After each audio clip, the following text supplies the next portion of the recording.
बिस्मिल्लाहिर्रहमानिर्रहीम। अस्सलाम वालेकुम स्टूडेंट।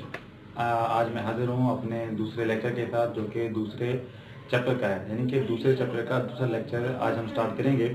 तो टॉपिक जो है हमारा जो जहाँ पे हमने ख़त्म किया था प्रीवियस लेक्चर, वो था मुशाहदात पे, और अगला जो है वो हम हाइपोथेसिस की बात करेंगे कि हाइपोथेसिस को तश्कील देना।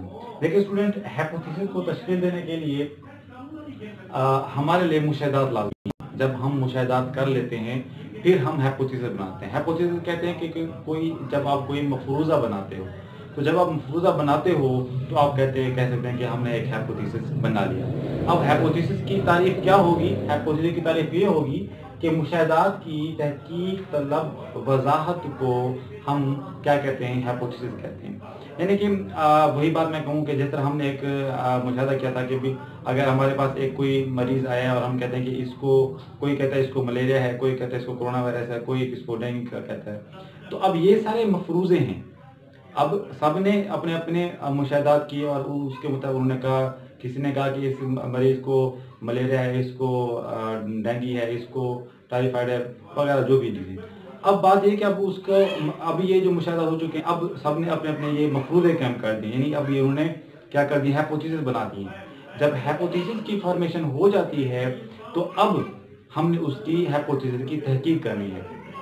फिर हम यही कहते हैं कि मुशाहदात की तहकीक तलब वजाहत को, मुशाहदात तो हो गया लेकिन कंफर्म तो नहीं है। कोई कंफर्म ये तो नहीं कह सकता कि आए इसको मलेरिया है, आए इसको कोरोना है, आए इसको टाइफाइड है, वटेवर। बात यह है कि अब हमने इसकी तहकीक करनी है। फिर तहकीक से हम साबित करेंगे कि आया हमारा जो हमने मफरूज़ा कैम किया है वो सही है या नहीं है। तो फिर जब मुशाहदात की तहकीक जो होती है वो शुरू हो जाती है। फिर इस तरह हाइपोथेसिस के कुछ खुसूसियात हैं, कुछ कैरेक्टर्स हैं जिसको जो है वो कहते हैं कि वो खुसूसियात एक अच्छे हाइपोथेसिस में होनी चाहिए। अगर एक हाइपोथेसिस अच्छा होगा तो उसकी खुसूसियात जो हैं फिर क्या होंगी, जो है यही खुसूसियात होनी चाहिए। मतलब अगर एक हाइपोथेसिस अच्छा है तो उसकी खुसूसियात भी यही होनी चाहिए, तो वो उसको सही तरीके से स्टडी किया जा सकता है, उसके ऊपर सही तरीके से तहकीक की जा सकती है। देखिए वो कहता है क्या खुसूसियात है। पहला है कि ये एक अमूमी बयान हो। अमूमी कहते हैं कि आम लोगों के भी समझ में आए, लोग इसको समझ भी सकें कि जो हाइपोथेसिस है इस तरह का हाइपोथेसिस बनाया जाए कि दूसरों को समझ में भी आ सके, अमूमी बयान हो, सादा हो। और उसके बाद कहता है कि तहकीक तलब ख्याल हो। बात ये है, फर्ज करें कि आपके पास एक बंदा आता है और वो कहता है कि मेरी तबीयत अपसेट है, और आप कहते हो कि भी इसको मलेरिया नहीं है, इसको जिन है, तो आप उसके ऊपर तहकीक कर सकते हैं। इसके ऊपर आप तहकीक बिल्कुल भी नहीं कर सकते। तो वो कहते हैं कि ऐसा बयान हो कि तहकीक तलब हो, उसके ऊपर हम तहकीक कर सके। अब जिन तो हमें नजर नहीं आते, हम कैसे कह सकते हैं कि इस बंदे को जो है वो जिन है? तो ये तहकीक तलब ख्याल नहीं है। तो वो कहते हैं इस तरह का हाइपोथेसिस होना चाहिए जिसके ऊपर तहकीक हो सके। उसके बाद वो कहते हैं कि दस्तयाब मुशाहदात से मुतफिक होना जरूरी है। उस हाइपोथेसिस का जो हमारे पास मुशाहदात है उससे मुतफिक होना जरूरी है। फर्ज करें कि आप जब मुशाहदात करते हो, मरीज की अलामात वगैरह देखते हो, फिर अलामात देखने के साथ फिर आप ये यूं कहो कि हाँ इसको मलेरिया है, इसको टाइफाइड है, लेकिन आप क्या कहते हो? भाई इसको जिन है। तो जो है वो उससे मैच नहीं कर रहा, यानी दस्तयाब मुशाहदात से मुतफिक नहीं हो रहा, उससे मैचिंग नहीं हो रही। तो ये भी एक उसमें आ जाता है कि ये भी एक अच्छे हाइपोथेसिस की खुशहाल है कि उसका दस्तयाब मुशाहदात से मुतफिक होना चाहिए, सादा होना चाहिए। हाइपोथेसिस सादा होना चाहिए, सिंपल होना चाहिए, उसको समझने में आसानी हो, दूसरे साइंटिस्ट भी उसको आसानी से जो है वो समझ सकें। उसके बाद है आजमाए और जन जाने के काबिल हो। फिर वही बात यहाँ पे आ जाएगी कि एक ऐसा हाइपोथेसिस बनाए कि जिसको हम आजमा सकें, जिसको जान सकें। ऐसा नहीं हो कि आप कहो कि इस बंदे को जिन है, तो कि जिन का हम कैसे पता लगा सकते हैं? आज तो कोई मशीन दरियाफ्त हुई है कि जो एक पता लगा सके कि एक मरीज के अंदर जो जिन हो गया, इस तबीयत खराब है। तो ये हाइपोथेसिस की खुसूसियात हैं और इसी खुसूसियात के लिहाज से आपका हाइपोथेसिस होना चाहिए। और अगर इनमें से किसी एक भी खुसूसियात पे आपका हाइपोथेसिस पूरा नहीं होता तो आपका हाइपोथेसिस रद्द हो जाएगा, वो गलत साबित हो जाएगा। ठीक है स्टूडेंट, तो हाइपोथेसिस की फॉर्मेशन होगी। आगे चलते हैं, अगला जो हमारा है वो है डिटेक्शन। डिटेक्शन जो है ये हम हाइपोथेसिस के जब हम तहकीक कर रहे होते हैं उसका अगला स्टेप है डिटेक्शन। वो कहता है हाइपोथेसिस के मंतकी नताइज, हाइपोथेसिस के मंतकी यानी मंतक निकालना, उसमें से एक लॉजिक निकालना, मंतक निकालना कि अरे हमारा हाइपोथेसिस ठीक है या नहीं है। तो कहते हैं कि जब हम डिटेक्शन बना रहे होते हैं तो डिटेक्शन के लिए हमें अगर और तब की मंतक को इस्तेमाल करना पड़ता है। अगर ये हो जाए तो तब ये हो जाएगा, यानी कि अब यहाँ पर भी देख लें आप कि अभी तक ये बात कन्फर्म नहीं हुई, यहाँ पर भी अगर और तब को इस्तेमाल किया जा रहा है। कैसे मैं बताऊं आपको। उसकी मिसाल देते हैं। वो कहता है कि फर्ज करें हम ये कहते हैं कि पौधों के तमाम सेल में न्यूक्लियस होते हैं, पौधों के तमाम सेल में न्यूक्लियस होता है। अब हमारा ये क्या है, हाइपोथेसिस है।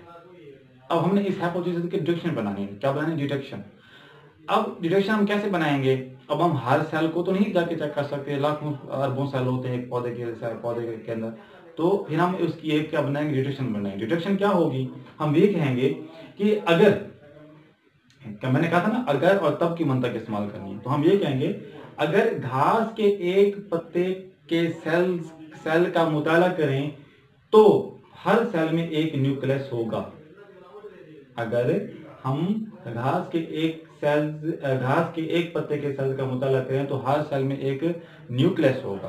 तो अगर ये बात जो मैंने कही, तो हम कहते हैं कि अगर हमारा हाइपोथेसिस ये कहता है कि पौधे के तमाम सेल में क्या होते हैं, पौधों के तमाम सेल में न्यूक्लियस होते हैं। तो अगर हम घास को उठाएं, घास भी तो एक पौधा है, तो अगर हम उसके एक पत्ते को उठाएंगे तो उसके सेल को चेक करेंगे तो हमें उसके अंदर भी न्यूक्लियस मिलना चाहिए। इस तरीके से हमने सिर्फ घास की बात की।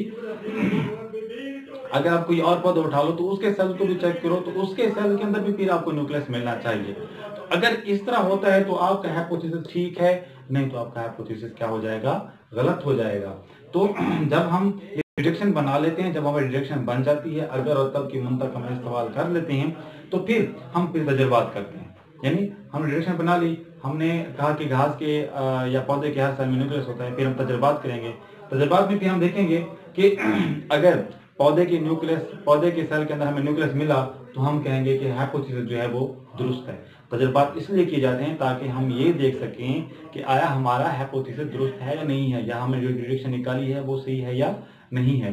तो अगर हम कहें कि हाइपोथेसिस को दुरुस्त मानना है तो उसके लिए पौधों के सेल के अंदर आपको न्यूक्लियस मिलना चाहिए। अगर आप पौधों के सेल के अंदर न्यूक्लियस है तो आपका हाइपोथेसिस दुरुस्त है और वो कबूल कर लिया जाएगा। और अगर तजर्बात में वो गलत साबित हो रहा है तो उस हाइपोथेसिस को जो है वो रद्द कर दिया जाएगा और वो हाइपोथेसिस उसको फिर दोबारा से स्टडी में, यानी कह लो को तहकीक में नहीं लाया जाएगा। तो स्टूडेंट जब तजर्बात हो जाते हैं तो आप याद रखना तजर्बात दो तरीके से किए जाते हैं। एक होता है, यहाँ पे मैं लिख लेता हूँ, तजर्बात में एक होता है कंट्रोल्ड